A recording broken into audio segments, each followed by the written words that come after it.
All right, I'd like to call this meeting of the West Dallas Milwaukee School Board to order. Mr. Keller, could you please lead us in the Pledge of Allegiance? I pledge allegiance to the flag of the United States of America and to the republic for which it stands, one nation, under God, indivisible, with liberty and justice for all. Thank you very much. Suzette, would you please call the roll? Mr. Sikich. Present. Ms. Deal. Here. Mr. Burns. Present. Mr. Ustroff. Here. Mrs. Justin is excused. Mrs. Carr. Here. Mrs. Kaiser. Here. Mr. Keller. Here. President Lee. Here. Proper notice of this meeting has been posted in accordance with the open meeting laws of the state of Wisconsin. Do we have any modifications to the agenda this evening? I have nothing. Dr. Lexman? No? Okay. All right. Well, if not, then we'll move on to item number 6, superintendent's report. Dr. Lexman is joining us via Zoom. So Brandon, can you switch over the audio, please?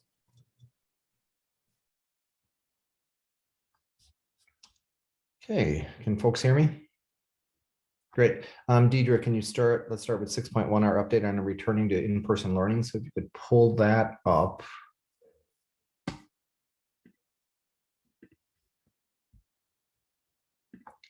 While she's doing that, I'll just get us started here a little bit. So we start our agenda with this little update. Is again, touch base on our principles. I'll touch base on our health metrics, which internally we're not quite up to date yet. Deidre will talk a little bit about updated contact tracing and quarantine practices. And I think everybody's aware that CDC released new guidance over the break and it was further updated. So we're trying to adapt to all of that. I'll talk a little bit about our focus on keeping students in school, their effort to get students and staff in particular in better masks, and then next steps. So in terms of guiding principles, right? So we focus on safety and well-being. And so we're continuing with our masks through this most recent surge. A focus on learning that works for all, being responsive and flexible, and then practicality of implementation. In terms of our external metrics, things are all going in the direction you might expect, given all of the coverage of the Omicron surge. And that's why I'm remote today, because I'm having the classic symptoms of Omicron and was at Irving at 9 o'clock this morning. And there was quite a line for our testing, which is working really well. And we've added another person that's doing collecting. So there's 2 people working there now, and they're going to expand hours. But in terms of our external metrics, right? So we're still in the very high category, and it'll change to the darkest red when it hits 1,000, and that may happen. I didn't get the update from our health department today. Often it comes on a Monday, but I just looked at email before joining the meeting and there was nothing new. So the latest we have is from December 28th. But the percent positive in the community is what I think gets to be really kind of alarming. That, you know, we're going to be approaching 25% positive. And everything I'm reading is nationally positive test rates are coming back. We're in about 1/3 of people. So we're in the 30+% range nationally. So we're a little bit lower than the national average, but it is still concerning that the trend that we're headed in is going to be with us for a few weeks here as we continue to go forward. In terms of internal metrics, we're still not caught up. Aaron Norris has been doing a really heavy lift to reorganize our contact tracing. And the reason we've had to reorganize is we started after the break with a couple contact tracers out and the health department not doing as much of the contact tracing. So they're not doing athletics anymore. They're not doing a lot of the follow-up just because of, you saw the numbers, the external health metrics numbers. So they're getting overwhelmed. So we've revamped. We think we have enough people now reassigned to the contact tracing work. And we wanted to focus on that because our effort is to keep students in school, which means we need to keep students that have been exposed out of school in order to keep schools open. So that was the more important work than updating the spreadsheets that push the metrics out to our dashboard. And so that should happen during this week. And so that's why the 1st January date there is still to be determined. But we suspect it'll mirror what's going on in the community. And so here too, we don't have this one up to date, which is the one I think everybody starts to look at. But we've shifted, from this is really looking at if we hit the 5% threshold, and I'll talk a little bit about that in a moment. But before that, then we'll turn it over to Deidre to talk about the updated contact tracing and quarantine practices.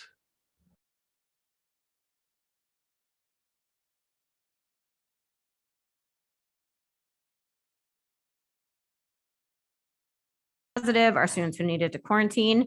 The surge you're hearing about everyone certainly was present for us last week when we were back in person. And so the volume of what our contact tracers were trying to manage, the volume of trying to catch up with this enormous surge, the volume of all of those things, had Aaron and I really looking at the process and trying to figure out how to nail down something that was reasonable for us to do, but yet still follow the health and safety metrics that we know have been so important to us. And as Marty shared, in an effort to make sure we can keep our schools open. That has been our goal. And so far, so good. We've done pretty well with it this last week. And then things were a little quieter today, which was a good sign. So in saying that, we're following the CDC guidance as we have been all the way throughout. Except one thing, we are going from the date of a positive test versus the date that the symptoms began. There's entirely too much going back and forth trying to figure that piece out. So if a student has a positive test, then that test date is date 0, and they'll be out for the 5 days following that. Our secretaries in our schools are now having some more capacity, and we added some support. Our part-time secretaries will get some additional hours in the next couple of weeks. We're trying to find a few retired secretaries to come in and help us manage some of it at the school level, because as most families generally contact the school immediately, it makes some sense for the school to then be entering more information on this spreadsheet versus the school makes the original contact or the parent makes the contact to the school is then contacting the contact tracers, then the contact tracers are contacting them back and forth. You can see where the process needed to be tightened up a bit just so we can make sure we're getting accurate information. So everything else has stayed the same as far as following the CDC guidance. Students who are in close contact, household contact, or have COVID-19 symptoms are required to quarantine for 10 days. The 10 days are based on when they came into the close contact or when they began experiencing symptoms. If students are vaccinated, if they are asymptomatic, or if they have had COVID within the last 90 days, they do not need to quarantine, right? Assuming they are healthy. We don't want anyone coming to school who's not healthy. And then on the 5th day of that 10-day quarantine, the family produces a negative test result and the student is still asymptomatic. They can return to school on the 6th day. The negative test will need to be confirmed by the main office or the contact tracing team. So it is staying very consistent with what the health department would support, staying very consistent with what the CDC guidance has provided to us. It sticks to making sure that students who are symptomatic are at home, students who are close contacts are at home until we can verify that they are not in danger of contracting the virus as much as we can. So that's kind of an update on that. Our secretaries will be entering some more information. Our contact tracers and Aaron Norris will work on updating our spreadsheet every single day. We're about a day and a half away from being able to get caught up with the hundreds of cases that we were working through last week. And then as opposed to the confirmation phone call around the date of quarantine will actually now come from a robocall at the tail end of the day so that we can get all the information organized in one space and it consistently goes out to the families who need to hear it. So those are some updates we've made to the process just to make sure, again, that we're keeping kids safe, keeping schools open, following the guidance as closely as we can, and yet making it manageable so that we're spending our time on making sure that we're contact tracing properly so that we don't have kids who have been exposed, potentially in school, making others sick.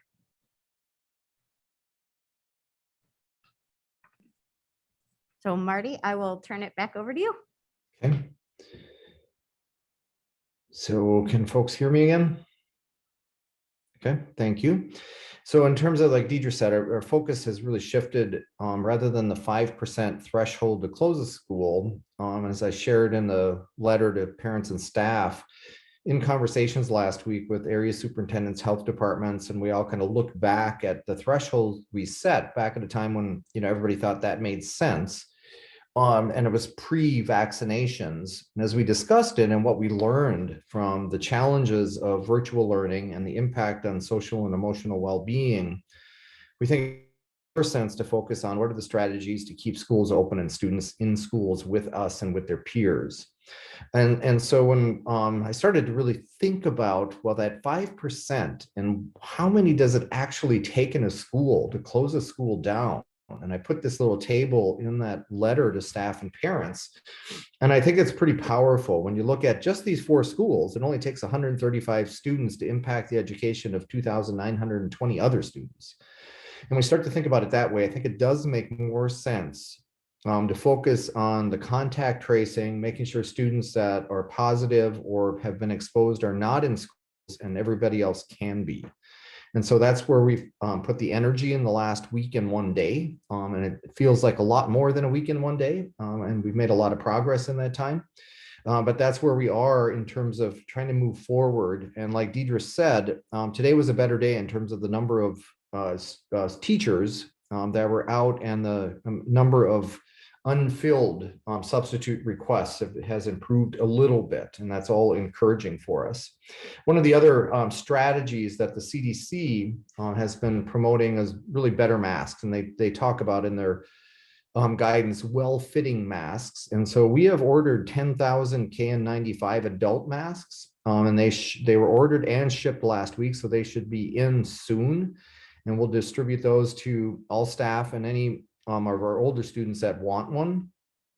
The children's size KN95 masks are on order and expected before the end of the month. But as you can imagine, every school district in the country is trying to get their hands on better masks at this time. But we'll certainly get those out as soon as they become available. And we're communicating what that means. So a mask that fits a little bit tighter around the face and has a wire or a little metal strip that you can bend it around the bridge of your nose as part of a well-fitting mask. It's also clear now that for Omicron, cloth masks are not as good as surgical masks. So if you're making choices, I think that's important to start to consider. So then in terms of next steps, right, so these are day-by-day decisions right now on staffing and the need to close or move to virtual learning. And Mary Ann Marshall, our Director of Human Resources, has really, I think, drilled into how to more powerfully use Skyward and Frontline. And so we now have much better reports that we look at in the and in the morning. So Deidre, Marianne, and I have been every evening checking the reports. And then if we need be, we convene in a Zoom at 6 a.m. To talk about specific schools and do we have a plan to fill in the gaps? And if we don't, that's what happened to Lane last week. We just got to the end of the plan and we couldn't figure out how to fill in the remaining gaps. And it's important that there are adults in the rooms where we have students. And if we can't safely operate a school because we're just out of adults, that's when we'll close. If it needs to be for a day, or if we move to virtual learning, it will be for several days. To turn that on and off, virtual learning is not a smart move. So if we decide to go to virtual learning in a school or all schools, it'll be for several days at a time and allow kind of whatever is the most recent kind of surge internally to kind of work its way through. Like we said earlier, the website data should be regularly updated again by the end of this week. Test to stay is something I mentioned in previous updates, and that will be further explored for possible implementation after the current surge. We've got our hands full right now with contact tracing, expanding testing at Irving, and to further expand testing in every single building. We just don't have the capacity to take that on right now. So again, our focus is on the contact tracing. And then again, the distribution of well-fitting masks to staff and older students as soon as those come in, and then to younger students towards the end of the month. And we're hoping that the kind of predictions about this latest surge are true, that by the end of the month, we should be coming out of this. And everybody, I think, is looking forward to that eventuality. So that's where we are in the update to in-person learning. And I'll go on to 6.2, which is the legislative update. So a few things here. So Robin Voss shared that the current legislative session may run longer, waiting on election review. Sorry, Marty, I just wanted to make sure that the staff and the families that are listening, our testing at Irving is available to staff and families and students. And so it has been I know we're hearing on the news, lots of 2 and 3 hour waits to get in to get tested.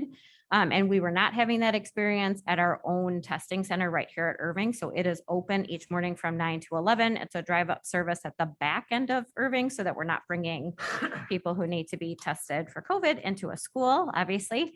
So it's at the back of the building by the field house at Irving, and that is available to all staff, students and families to go there and get a free COVID test. So What's the turnaround time at the Irving site? so far, everybody has been less than 24 hours that I have spoken to that have used it, Bill. So it's been quick turnaround, really efficient system, and available for people to use. What hours? Yeah. 9 to 11 at Irving, Monday through Friday. And you don't have to call ahead. You just pull up. There's a placard outside that tells you the number to call. You call, somebody comes out, administers the test. They take it back, they process it, you log in and you get your results. So 2 questions. Dr. Lexon mentioned about expanding the hours at Irving and then also about expanding testing at all schools. Yep. Do we have any more information on that? We are working on that now. Our second test collector started today. So we are staffing it to start with, and then we'll look to expand. Obviously, we were busier last week than we had been, which was good because it means that families and staff are getting tested so we can get accurate information and make the right decisions. But we're continuing to explore with NOAA Labs what their capacity is so that we can start expanding as much as possible to make it possible for everybody who needs to get tested. Is there any thought about expanding that number of hours that it's open at Irving each day? We are not we're getting they're busy enough right now at that 9 to 11 time, and we haven't yet gotten a ton of requests to do it at other times, but certainly we can if that's a need for the community. Okay. Now that we have 2 people doing it, that might be possible to expand the hours. Okay. But we're working on all of that, and we should have an update before the next board meeting. And certainly if we have one, we'll send something out to families. Okay. Thank you. Any other questions about that before we move on? All right, Brandon, can you switch the audio back over to Dr. Lexman, please? Okay, good. Thank you for jumping in with that. Yeah, I tested last week. I was probably there 3 minutes. Today was maybe 12. And so it's a little bit busier, but it's an efficient operation, and the people working there are just great. So we're fortunate to have that available and encourage people to use it. So for the legislative update, like I started, Speaker Voss told Wisconsin Politics that the assembly could be in later than usual this session to give former Justice Michael Gableman more time to wrap up a 2020 election review so lawmakers can incorporate his findings when writing new bills. The redistricting maps before the Wisconsin Supreme Court in the past several months, SAA, so that's one of our School Administrator Alliance, so our members have raised many questions about redistricting and the impact the new legislative congressional district maps will have on Wisconsin's political landscape. Assembly Democrats choose Neubauer and Haywood to lead the caucus. Neubauer was unopposed to succeed Gordon Hintz when the Oshkosh Dem steps down as minority leader January 10th, and Assembly Dems also elected Kalen Haywood from Milwaukee to become the new assistant minority leader. He will take over February 14th after Diane Hesselbein from Middleton leaves the post to focus on a run for state senate. There's some additional background information. And then legislative leaders invite governor to deliver State of the State address on February 15th. So Senate President Chris Kapenga from Delafield and Assembly Speaker Robin Voss from Rochester have invited Governor Tony Evers to deliver the 2022 State of the State address on February 15th, 2022 at 7 p.m. live and in person to a joint session of the Wisconsin State Legislature and the Assembly chambers. The State of the State is an annual address given by the governor where they can lay out their top priorities and policy goals for the year. And then at the federal level, this one's a little bit interesting. So agencies at the federal level announced temporary CDL flexibility to address school bus driver shortage from the U.S. Department of Education release on January 5th. The U.S. Department of Transportation announced in coordination with U.S. DOE that the Federal Motor Carrier Safety Administration is giving states the option of waiving the portion of the commercial driver's license, CDL skills test. Okay, skills test that requires applicants to identify the under the hood engine components. I didn't realize that was a part of a CDL, the skills test. So all of the components of the written and road tests will remain. So this announcement aims to alleviate some of the labor shortage challenges schools are facing and is one of many resources the department continues to provide to safely keep schools open for full-time in-person learning. Then moving on to 6.3, our Board of Education recognitions from Shared Journeys. A huge shout out to the entire Shared Journeys staff and the community for helping make the holidays cheery and bright. A thank you to Rapina's Fine Foods for an amazing Thanksgiving meal at a discount. From West Milwaukee, huge shout out to Ms. Troyer, Ms. Easton, and Ms. Andrews for putting in 3 magical nights of music at West Milwaukee. We had a winter orchestra concert, a band concert, and a chorus concert that the parents in the community all enjoyed. So bravo to them. At Franklin, Sarah Gutzweiler was selected to present at the Green Lake Math Conference in May. So huge shout out to Emily, and a huge shout out to Emily Rowdy for directing a fantastic winter concert. And then at Pershing, shout out to Darlene Moore, Kelly Schultz, and Kate Easton for putting on 2 great winter concerts. And thank you also to Nicole Ellman for helping record and putting the concert videos together. Also a special shout out to Kira Osler-Shaw, Nicole Ellman, Nancy Niehaus, Heather Rosenbaum, Amanda Wood, Kelly Holtz, Debbie Groff, and Alyssa Johnson for volunteering at the Target experience. And then 6.4, just a couple updates and information items. First, response to public comments from our December 20th, 2021 meeting. So we heard from a couple community members that objected to specific books that we have in our libraries. And first, I want to thank the community members for drawing our attention to some titles that we are further reviewing to determine if they are actually appropriate for a school library.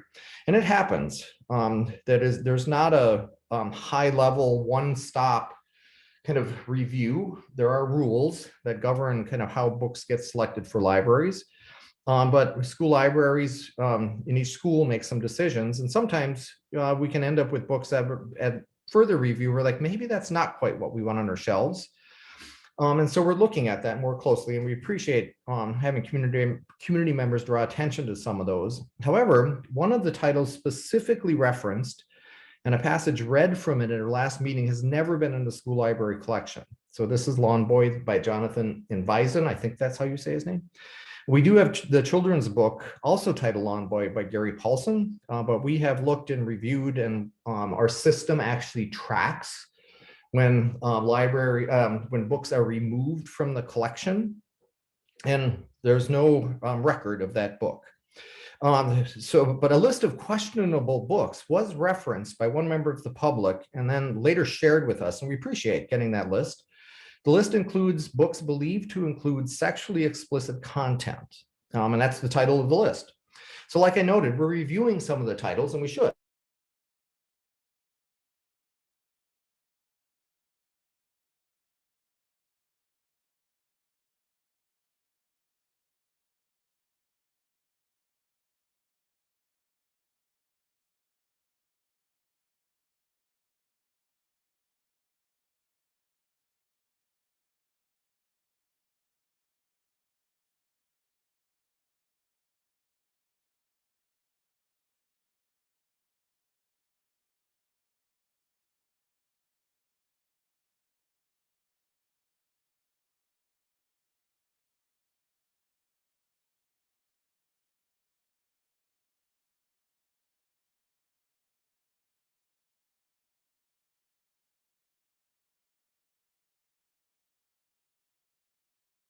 So I'm not sure where I dropped out.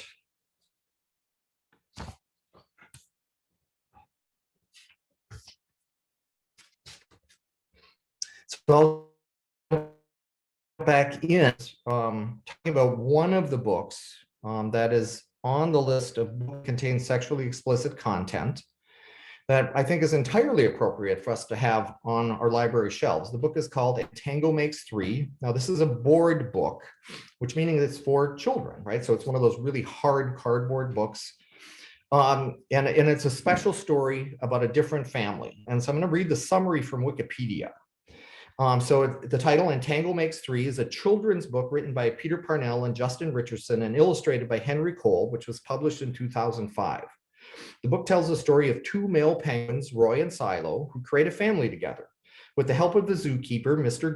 Gramsay, Roy and Silo are given an egg which they help to hatch. The female chick that completes their family is consequently named Tango by the zookeepers.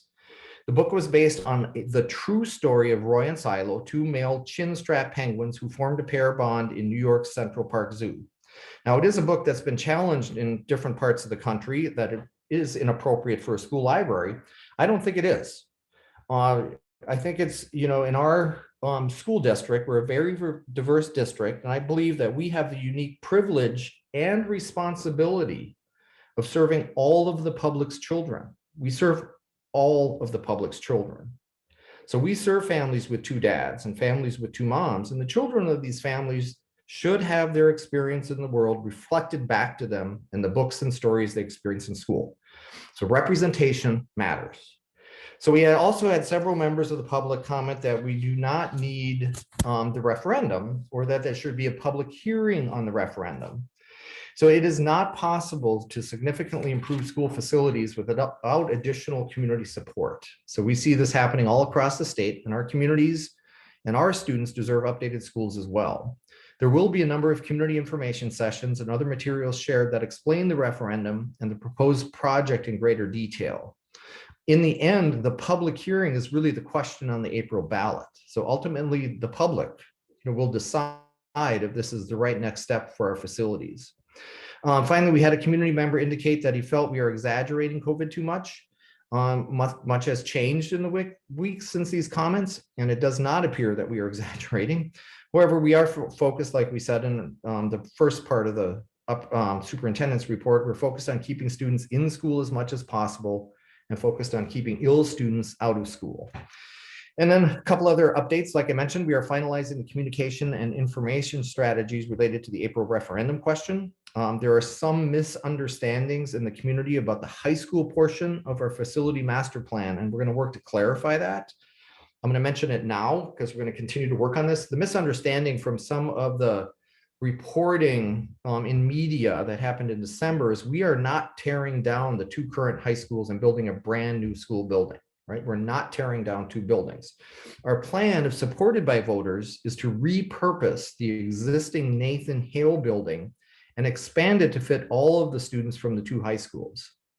It would mean we officially close both Central and Nathan Hale because we don't want to choose one school over the other, and we're starting something brand new in our community, but we're repurposing the existing Nathan Hale building.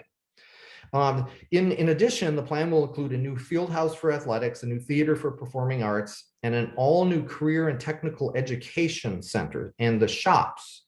But these shops will be equipped through a sharing arrangement with MATC. So if the voters support this, we're going to build the spaces. MATC will put in the equipment, and then we're going to share those spaces with MATC for the educating our students and theirs. But the plan does not include a new swimming pool in this phase, as it was just too expensive at this point. So the current pool will be updated and continue to be used until a future opportunity to add a new pool.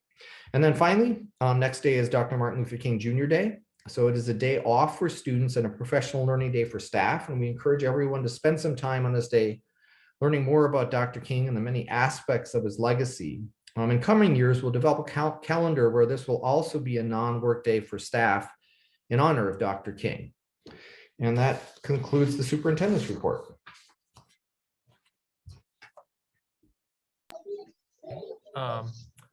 Heather did have a comment about the legislative update. So Heather, if you want to unmute and talk about that right now. I'm unmuted. I just wanted to let you know, so in my other current job, I am now a third-party tester, and I need, like, the school bus shortage is huge, right? But know that under the hood portion that has been proposed is going to take time because they have to implement it and then get the third-party testers to know how to administer the test without the end of the hood portion. So it's going to be a little bit of time, and then it's gonna be short-lived, just so we know. It's still gonna make an impact on us, but know that it's short-lived and that it's gonna help, but at the same time, it's not immediate, okay? So just sharing that. Okay. Audio back here now. Okay. Thank you very much, Heather, for giving us that insight into the school bus driver shortage. So the gist of that would be that although there was a change that has been made, it's going to take some time for that to be implemented, as the trainers will need to know how they need to actually be evaluating the people who are coming for the CDLs without the under the hood portion. I believe that's what the gist of that is. So thank you very much, Heather. And thank you, Dr. Lexman, for that update. So now we're going to move on to item 7, which is our public comments. So for anyone who is watching or who is in here in person, if you want to address the board, you're able to do so. You need to log in online to a online document to fill out that form so that we can have documentation of your request to address the board. You have 3 minutes to address the board. You must state your name and your address before beginning. And as a reminder, we as a board are not able to respond or answer any questions you might have, but as Dr. Lexman just did here, we'll respond by the next regular board meeting with any answers that you might have be looking for from your public comments. So again, there's a link in the Zoom. If you are looking to address the board, you can fill out the form there. I will start with the first person on the list here, which is Mr. Steve Broadwell, who is on Zoom. So Brandon, if you'd be able to switch the audio back over.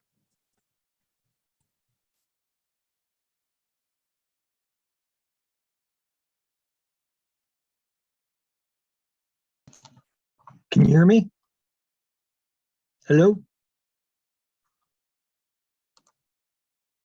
We can hear you. You can hear me? Yes, sir. Okay, Steve Broadwell, 12965 West Ohio Court, New Berlin. You ignored Dr. Johnson's advice against masking because sources he cited were prior to Delta, therefore outdated. I've asked for your science explaining what about Delta caused you to decide his input was irrelevant. No answer yet. You told me that not only the CDC, but every major public health organization in the country and state provided you with guidance. I looked up all 6 you noted, and they all reference the CDC, one extremely corrupted agency with allegiance first to the pharmaceutical industry, whose primary motivation is profit at the expense of our kids' health. I challenge you to read the book, The Real Anthony Fauci. It characterizes him and co-conspirator Bill Gates as monsters, ruling over the entire pharma cabal as master manipulators of people and facts. They poured billions of dollars into this industry and they basically own it. One organization you referenced was the AMA, which published a German study last July showing kids inhale 7 times the amount of carbon dioxide deemed safe by our government when wearing a mask.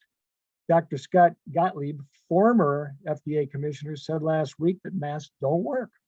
He's now on the board of Pfizer, which is real convenient. Masks now don't work, so you better get the jab.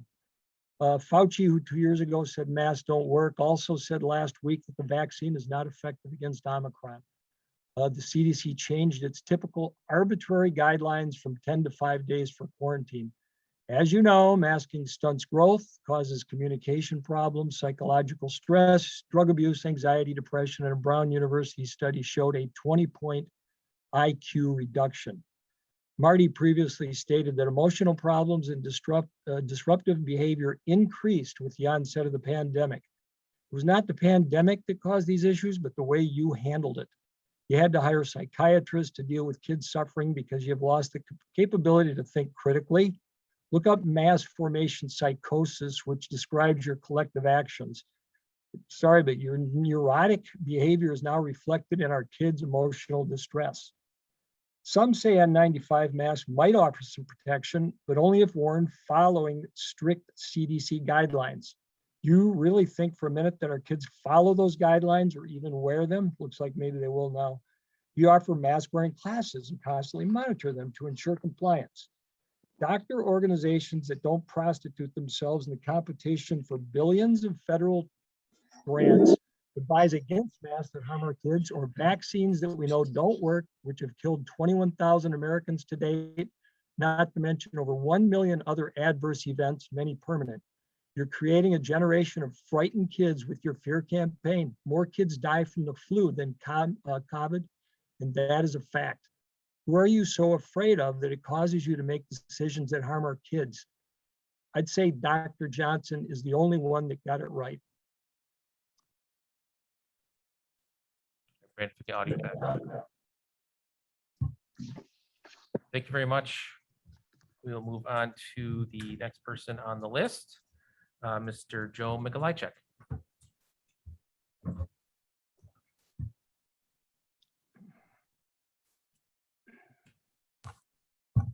Joe Mikolajczyk, 3355 South Russell Court, New Berlin. Number one, we do not need a $150 million referendum.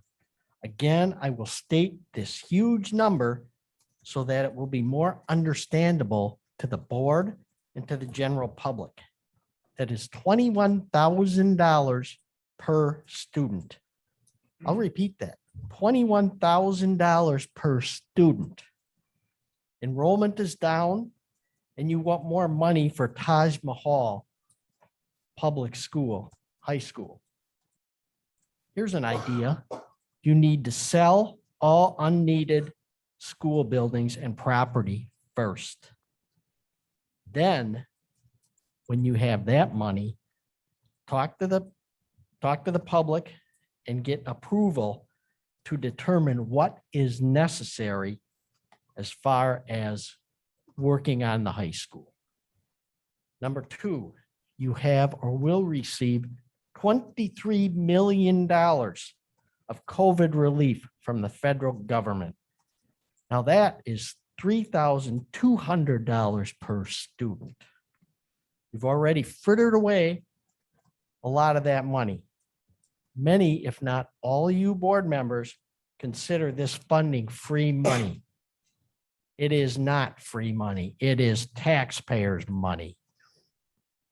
Number three, later in this meeting, the board will discuss a resolution that supports annual increases in per pupil spending that exceeds the inflation rate. There is no doubt in my mind, this fiscally irresponsible school board supports policies like this. Number four, during discussions related to the $150 million referendum at the December 20th school board meeting at 1 hour and 19 minutes. Noah Lee stated, and I quote, "I personally feel that as far as asking for public input, I don't know how much more we could do." Well, Mr. Lee, I do know what more you can do. You can have a question and answer sessions between the school board and the public, where the public asks questions and the school board answers the questions. Oh, I forgot. School board never answers questions. 10 seconds, Mr. Mikolajczyk. That's how you treat the public. I want to remind voters, last meeting, that Mr. Sikich and seconded by Mr. Ustrick authorized $150 million in bonding. You deserve to be voted out of office for that. And if I have my way, you will. Thank you, Mr. Mikolajczyk. All right, moving on to the next person on the list, Mr. Joe Becker. I believe he's also on Zoom. So if you could please switch the audio back over again, Brandon. Hello, can you hear me? Great, thanks, Noah. I had a quick question, thought, suggestion. There was discussion about ways to keep the schools open, which I think is fantastic. I think overall, that's really all everybody is looking for. I think that's why we put our kids in the public schools. We're interested in keeping them in the environment. So first, I appreciate that you reconsidered the thresholds. Oh, sorry. Joe Becker, 1463 South 96th, West Dallas. Anyway, there was the discussion about the restrictions for bus drivers and CDL licenses. I kind of wonder if in that same vein, in an effort to keep the schools open, if we do run short of adults, as Dr. Lexman referred to, if there are parents who have passed background checks, anybody who can assist in keeping the buildings open, I wonder if that might be pursued as another option. I'm sure that there are families who are in a position. If I had to take a day of paid time off, I've got a really great boss, and I'm sure she would not have an issue with giving me that time to come and help the schools out just to keep the kids in school. That's all I had to say. Thanks for the time. All right. Thank you very much, Mr. Becker. That is the last person that I had signed up for public comments. I do want to allow one more minute in case anyone who was viewing via Zoom wanted to provide another comment, just to sign up. If you can go to the link, it'd be at the top of the chat at this point, and fill that out for us, then we can allow you to speak to the board.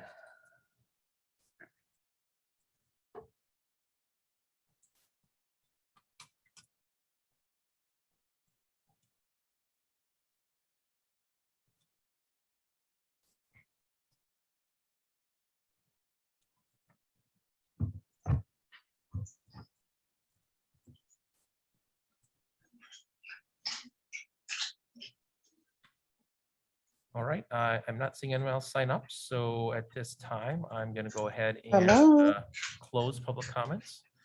And we'll move on to item 8, which is our board reports. And I'll start off with item 8.1, which is a review of our board calendar. So today is January 10th, and we have a regular Board of Education meeting, immediately followed by a committee workshop, financial stability and efficiency, enrollment projections, and open enrollment seats for the 2022-23 school year. And then our next meeting is on Monday, January 24th at 6 p.m., which is our regular Board of Education meeting, followed immediately by a committee workshop, financial stability and efficiency, our audit review from last year. Then on Monday, January 31st at 6 p.m., we have a committee workshop, a committee of the whole to review school board policy updates and review for our Neola policies for the upcoming year. And then on Monday, February 14th, 2022 at 6 p.m., just what we all want to do on Valentine's Day, we have our regular Board of Education meeting with a workshop immediately following a strategic plan scorecard review with Melissa Matarazzo and Huron from the Huron Consulting Group. We'll move on to item 8.2, our board committee reports. Item 8.2.1, communication and community relations. Ms. Kaiser. We didn't meet in December, so we're all good. All right, nothing to report. Is there any questions or anything like that that anyone would have for Kristen and her committee that they'd want to have looked at their next committee meeting in January? Negative. Heather, said her video is not working. Heather, if there's something that you would like to have the mask, please type it in chat, and I will communicate that to them. But so seeing none, we'll move on to item 8.2.2, employee engagement and culture. Mr. Keller. Yeah, we met last week, actually. Talked about four main topics. We talked a little bit about the COVID illness sick time credit and kind of the policy regarding that, how teachers qualify, etc. We also talked a bit more about substitute teaching and some of the challenges that we are seeing there. So Marianne actually pulled together some data and noted that intermediate schools are often the most difficult for us to fill. Fridays, which not surprisingly are also very difficult to fill. And then November actually is the most difficult month to be able to get substitutes. So she continues to kind of look at data, and we continue to try to brainstorm ways to improve our substitutes situation. We also got an update on the new compensation model. They've been doing some work to do some recalculation based on some documentation that was missing and things along those lines.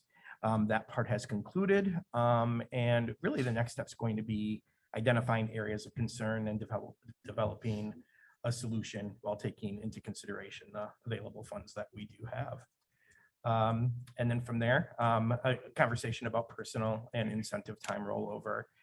For the past 2 years, we've, due to COVID, employees have been allowed to roll over some of their incentive in personal days. And we were talking about kind of what that looks like at this point going forward. Okay. Any questions for Brian or his committee? I had one question that has now left my brain about the second thing that the second to last thing that you said. Compensation model? Yes. So as far as feedback from staff, are we collecting that about how that's going? Is that part of what you're talking about, the documentation purposes and issues that may have been arisen by staff? I think there were some issues in terms of missing documentation from degrees and things along those lines. I see. Okay. So that was what we had to go, what was gone back to reconfirm. We didn't talk too much about additional feedback. Okay. But we are planning on talking about the compensation model again next meeting. So Yeah, I think, I mean, we're just getting into it, but maybe looking at having a survey or something like that, maybe towards the end of the year to see how things are going, if there's improvements that we can look at as far as maybe the process. And then also what Mr. Sikich had brought up about if there's people who are falling through the cracks as far as the compensation model goes, where if they didn't get any sort of increase at all just because of where they fell, if there's something that maybe we can look at doing there for maybe a one-time thing to try and support them, investigating how much of that might be out there. I think Marianne is actually, that was one of the next steps, is looking at other people that had fallen through the cracks. That is there? Okay. That very is good. already in there. Yep. And so she is. yeah, I looking think into that's that. one of the areas of concern that Got it. she was referring to. Great. But we'll get more information for sure. Awesome. Any other questions or anything that you'd want that you would like the committee to address moving forward? Any other board members? I'm trying to get to the chat here so I can see if Heather has anything. I don't see anything. No? No? Okay. We'll move on then to 8.3 board member reports of community events. Is there anything that anyone was able to participate in or attend over the holidays? Probably not, but I want to have people an opportunity if there's something they'd like to talk about or something that's upcoming maybe. That they'd like to talk about. No?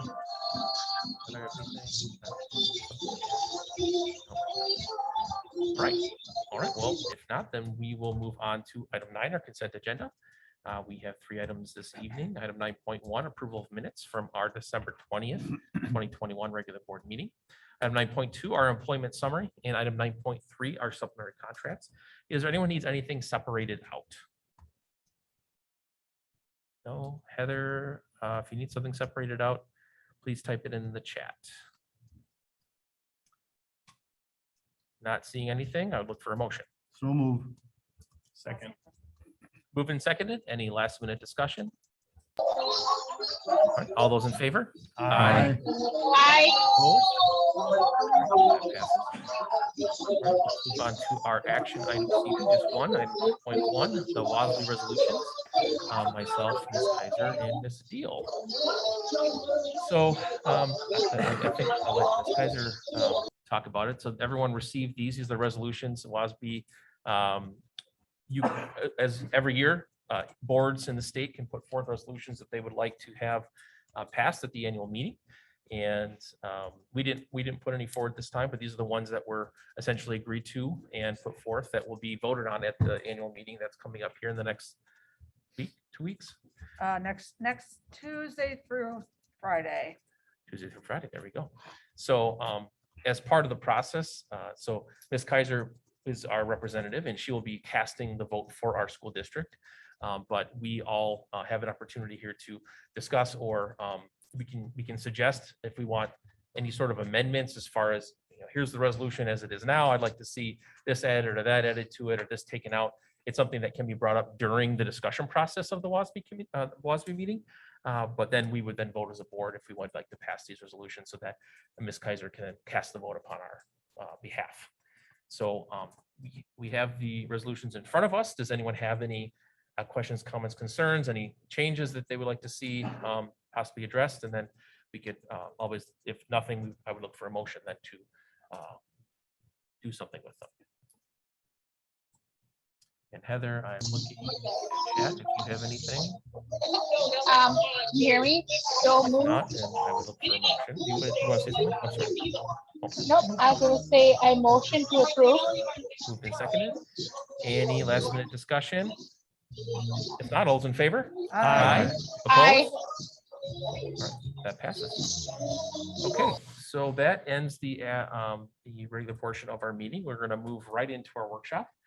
So 11.1, financial stability and efficiency enrollment projections in an open enrollment seats for 22-23. Mr. Norris, if you could please join us.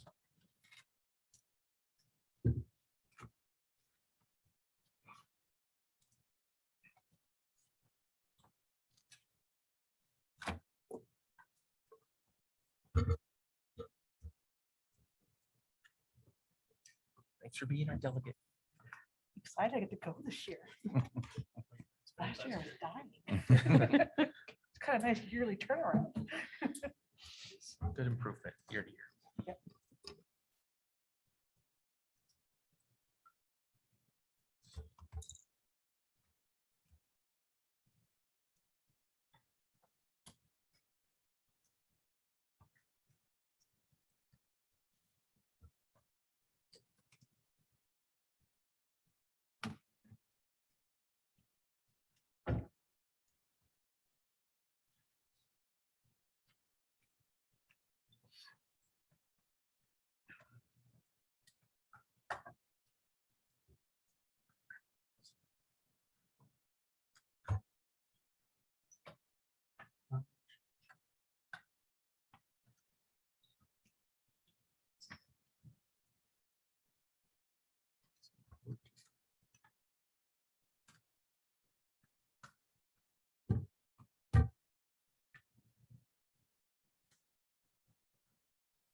All right, well, thank you for having me this evening. I have a few slides to go through, similar to every year in terms of our enrollment projection process and kind of the domino effect that creates in terms of planning for next year. So yeah, we'll just kind of jump right in here.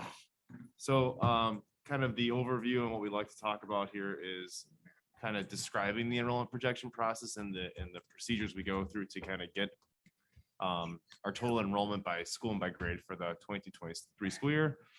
Outline how we go through that district-wide and by school, and then how the projection impacts our staffing at each school, and then ultimately how the projection impacts our open enrollment seats that we look to have approved at the end of January.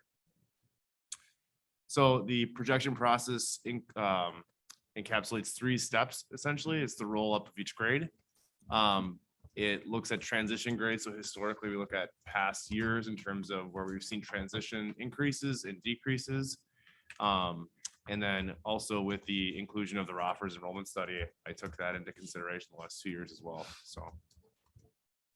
So the cast forward with transitions has historically been the process that we've used in conjunction with the Roffers study.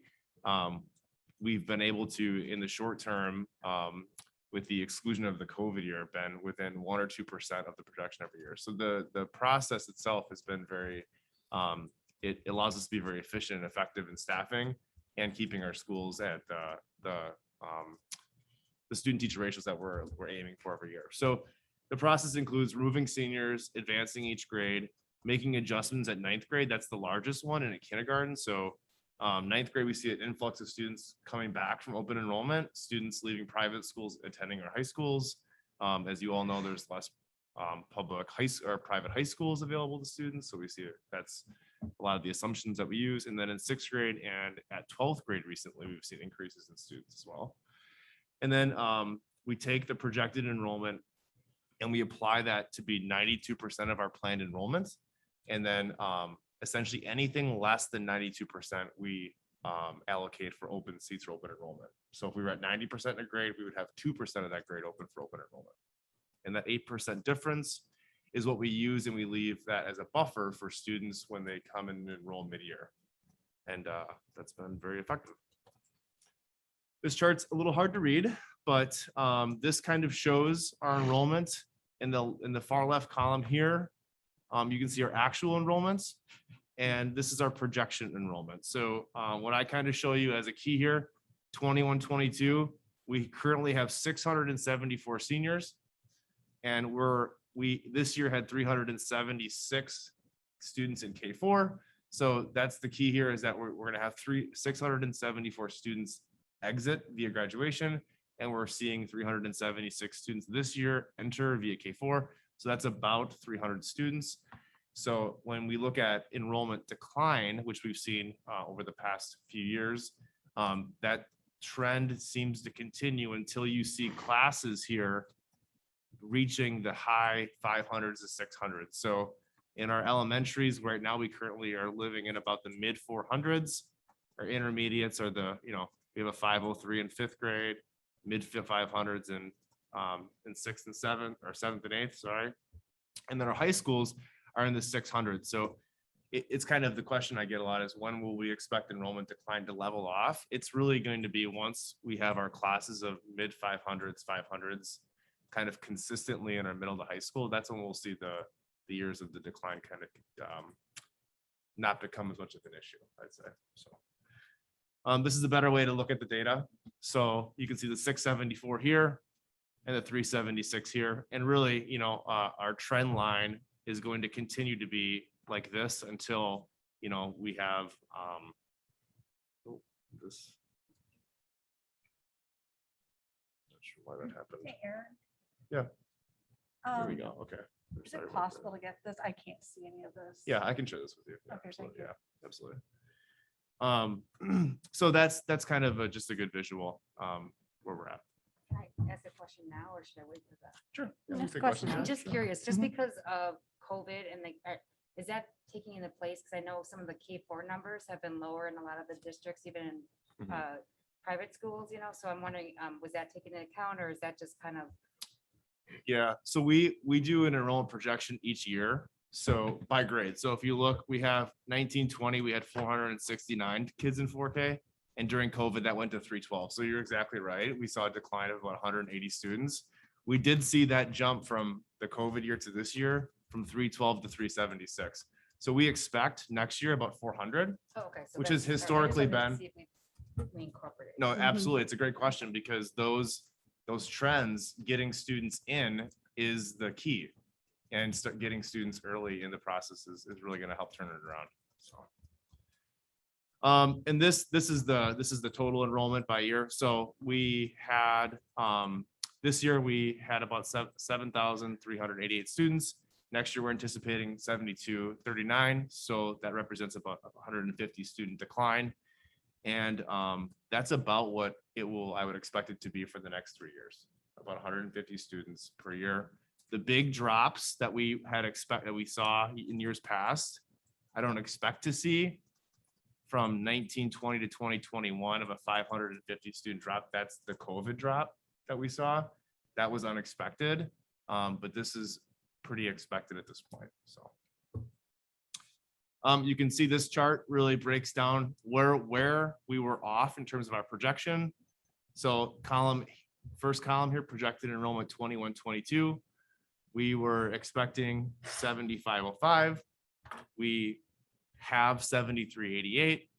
Our difference, you can look by grade, 40, we had 41 more students as seniors that we thought. So, and our high schools all positive here. So we were attracting more students than projected at the high school, which is consistent with our projections.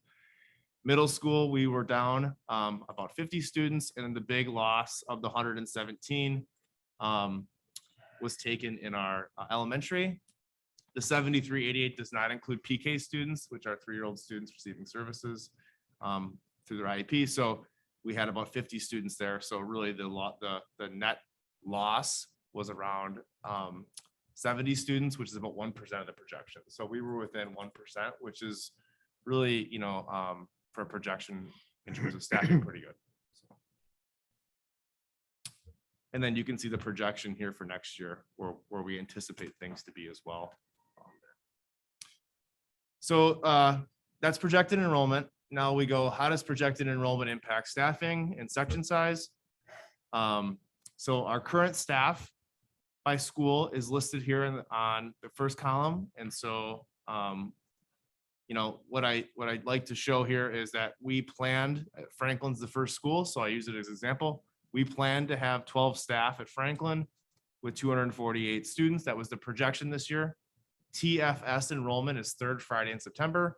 So Franklin was planned to have 248. I just showed elementary was down in terms of the whole district. They had 231 students. We're projecting they're going to have 223. So when we look at staffing, the discussion comes up of you have 12 staff, but your third Friday enrollment only declined 8 students, but really the 12 staff was based on 248. So you've lost 25 students. And that's kind of when we meet with principals and have these discussions, this is kind of the chart that I guess best describes the staffing plan from year to year. So how do we determine section size? Really, it's based on board policy and our teacher handbook in terms of class sizes and planned averages. And so our elementary, we plan to have a building average of 22, which leaves the 8% for families moving into the district. And then our secondary schools, we plan to have 27, which is 92% of 30 students in a max per class. So this is kind of the picture that as we look by school, the change in staff initially. And so I know last year we had talked about and using the same philosophical premise for AGR, we're able to use the money that we receive by school to help assist in staffing plans. And so this is just the first look at this. But in terms of Franklin as the example, again, Franklin's projected to have 223 students. We're planning to have 22 per class, like I just showed. So if Franklin was to have a 22 per school average, which is right here, they would only need 10 teachers, which would show a loss of 2. Okay, that same analysis is applied by school. Based on our enrollment, that shows a net loss of 37 staff. Okay, as you can see, every school here until we hit the blue is our elementary. So the bulk of this 37 is elementary, right? But this is before we apply the grant money we receive for AGR. So that using that strategy that we were able to use that money to retain a lot of staff using that. Okay, so this is what it looks like when we use AGR funding to apply to the schools. So you see that 2 turned into -8, or that -37 turned into -8. So we're able to retain the 2 staff in the top right corner here. It's hard to read. AGR. We're able to retain the 2 teachers at Franklin, and apply the same process amongst all of our elementaries to get to a total of 29 AGR sections. So 37 less 29 is 8 staff. So the majority of the staff, the reduction here is in middle school because those grades of 600 are not entering the high schools, and you're seeing the 500s enter the middle schools. So that is the big difference. Frank Lloyd Wright has a subtraction of 5. The main reason is Frank Lloyd Wright planned to have 858 this year, and next year they're planning to have 726. So it's about 125 students, 125 over 25 staff, or 25 students in a class is 5 teachers. So it's just kind of where things are at. Elementary went through this a few 2 years ago, which is why you see such a cliff here, and we were able to use AGR funding to help retain those staff members. So that is kind of the AGR plan. And then ultimately that leads into open enrollment seats. And so we do the calculation based on first the desired section per grade. And it's simply based on how many students we project. And it's a simple subtraction. So it results in 230 open enrollment seats. You can see here the zeros.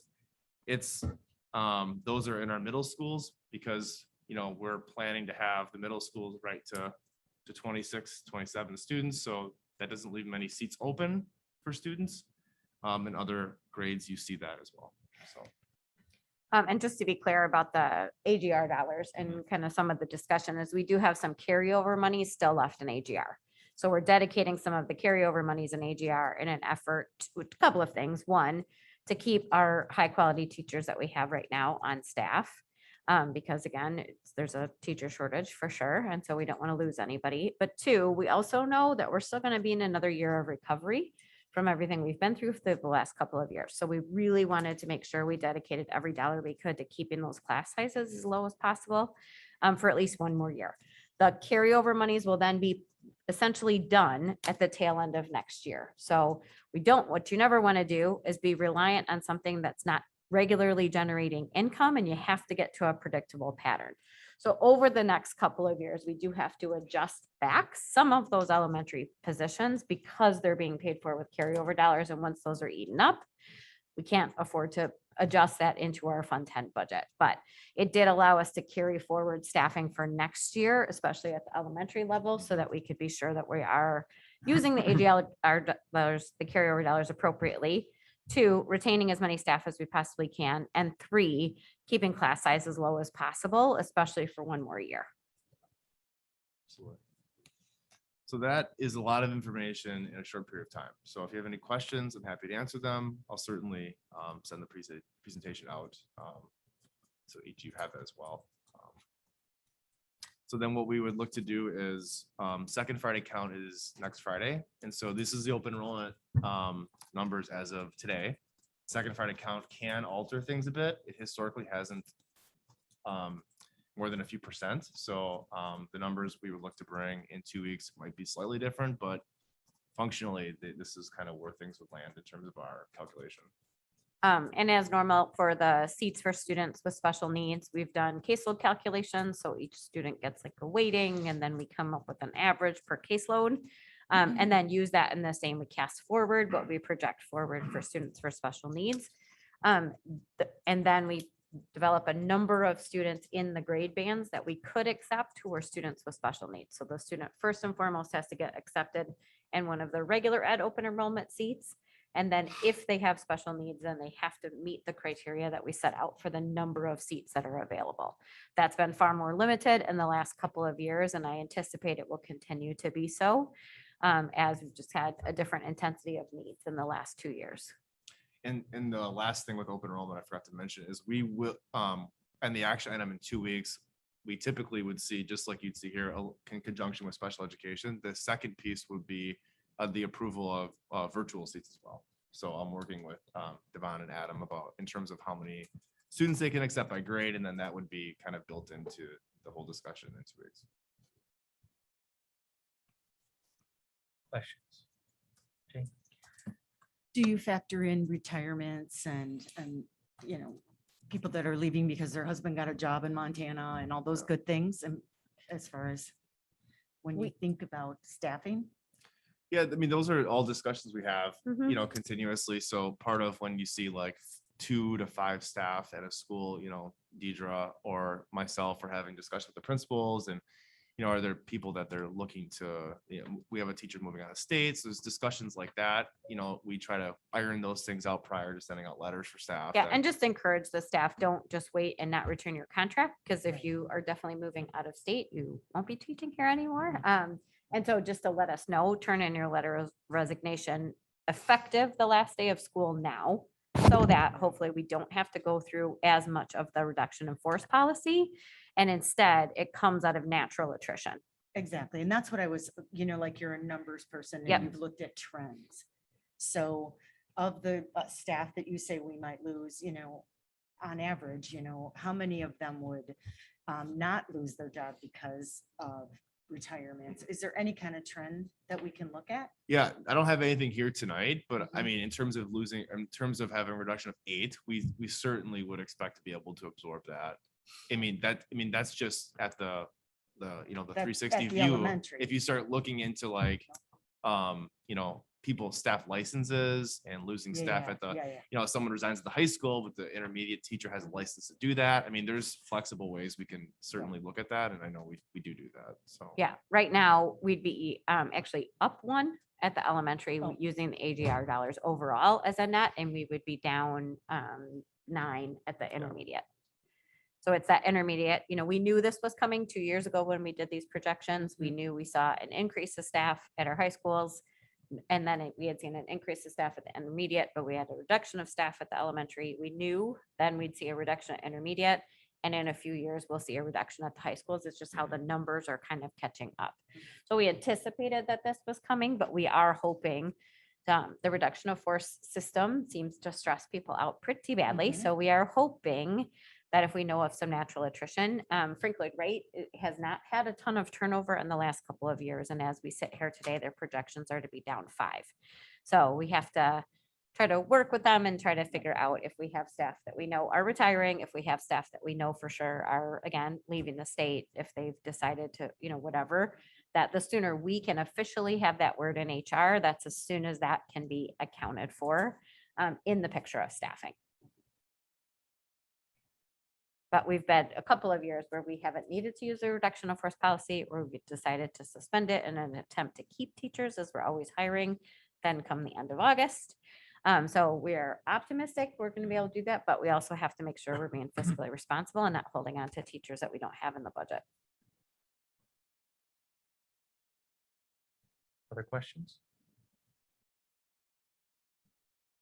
Is there any expansion looked at for the virtual academy as far as how many seats we're going to have? Or are we limited by basically the dollars that we got in the grant to be able to have that? The grant doesn't pay for any staffing. So the Okay. staffing had to come directly out of our allocation. And remember, our strategy going into this year, because we had no idea how many students we'd get at the virtual academy, was basically to staff normally.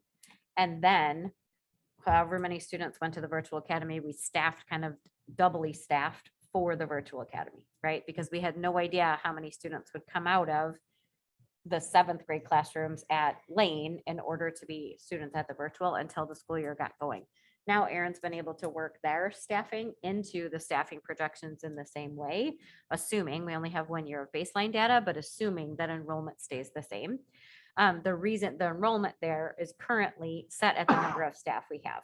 And that's the same idea with open enrollment. You get yourself into trouble when you're hiring staff to adjust for open enrollment seats. That's some of what that not managing that well is some of what led us to some trouble before. So they will have seats available under open enrollment to cap out depending on how many we have projecting forward for next year based on the staff they currently have. If we had interest, we filled almost exactly the seats that we opened at this semester. So we'll do another enrollment period in the spring for next fall.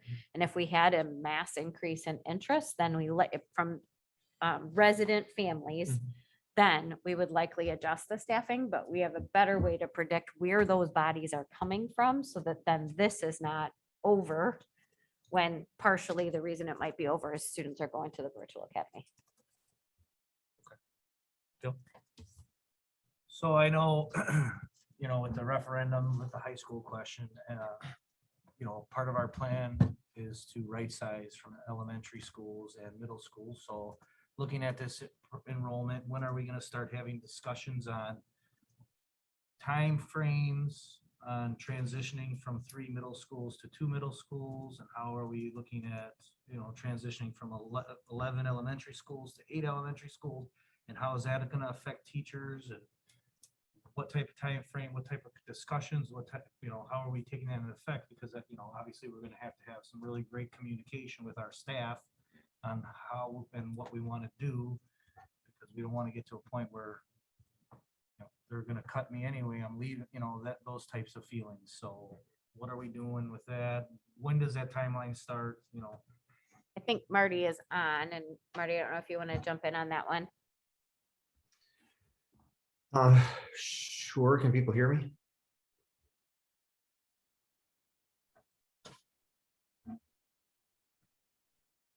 Okay, can people hear me? Yes. Okay, great. Yeah, so that, thanks for the question, Bill. So there is a small team that has met once before the break and will meet again, that's starting the process of putting more detail to the consolidation plans. And it's really focused on the elementary more so because there is opportunity within the elementary schools to do some consolidation without the need for any referendum dollars. And we think that's a step we should probably take. But to also then explore, how this would look at the intermediate school. And in general, the approach that districts have taken, and we're not, inventing something new here. School districts all over the country are going through consolidation. There's fewer kids. And so generally, there's a group of students that are allowed to kind of graduate out, so to speak. I'm using air quotes. So to complete in their current school, and that might be so I'll use elementary school as a model. So the current fourth graders and fifth graders would be provided the opportunity to complete at their current elementary school. And then with knowing at that point what school, the school that's being consolidated into another school. So everybody knows now this school is going over, school A is going over to school B. And the parents then are given the option. You can do the transition now, or you can wait till the end of the 2 years. But at some point, the rest of the student body in school A gets picked up and gets moved over to school B, right? So that's generally kind of how these processes work. What comes out of our planning may look a little different. We've got to go through our own planning process.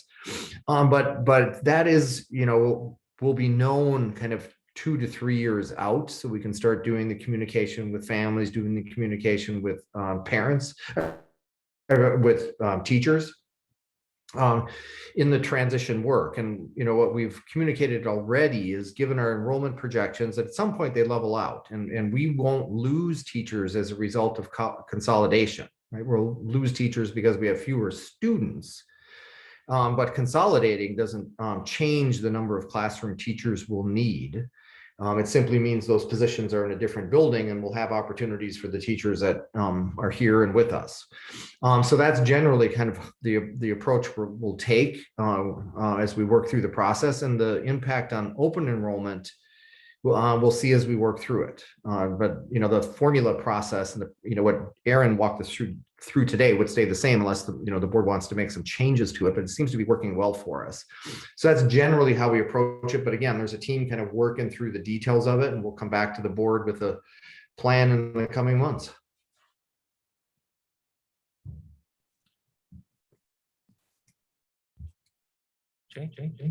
Marty, who's part of that team that you're talking about? So right now it's myself for the administration. So myself, Mark Duff, Steve Eichmann. We're going to engage, Bray and CG Schmidt, and on the board it is Amy and Jeff. And Amy and Jeff, because we worked through this with Noah. We asked them because they were part of the FACT, so they were part of the whole facility planning. So they have kind of all of the background information built already, and so that's how we put that team together. I just have one question about that. You mentioned the coming months that we'd have a plan. Do we have a good timeline of when we can expect to have some sort of idea of when the board as a whole is going to be kind of presented with what this group is coming up with? So nothing firm yet, but we'll make a point of that the next time the team gets together. Just map out what the timeline is, and then we'll share that with the board so that it's a known quantity of when you can expect to start seeing the detail. When's your guys' next meeting? We were just saying, we didn't set, when I actually asked Suzette about this before the meeting, so yeah, whenever they let us know.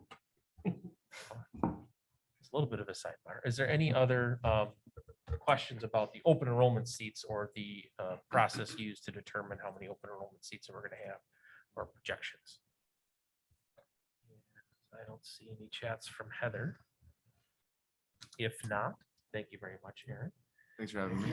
And that's the last bit of business we have this evening. So I'd look for a motion to adjourn. So moved. Second. Moved and seconded. All those in favor? Aye. Opposed? Aye. We are adjourned. Thank you very much, everybody. Have a great evening.